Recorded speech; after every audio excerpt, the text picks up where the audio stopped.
কক্সবাজারের নব্য গডফাদার শিলং থেকে এসেছে।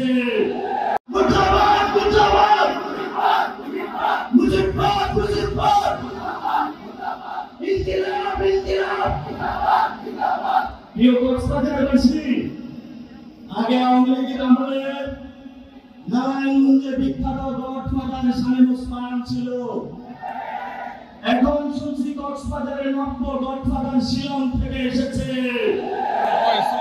দখল করছে, মানুষের জায়গা জমি দখল করছে, জায়গাবাজি দখল করছে। আবার নাকি সেই সংস্কার বুঝে না। নাম না বললাম, কক্সবাজারের জনতা এই ধরনের সংস্কার বিরোধী যে বিয়ার বুঝে না, রাজপথে তাদেরকে ঠেকিয়ে দিবে ইনশাআল্লাহ। এই বন্ধন কেউ ছিন্ন করতে পারবে না। অভ্যুত্থানের সময় আমরা কি ভারতে ছিলাম? আমরা বাংলাদেশে ছিলাম।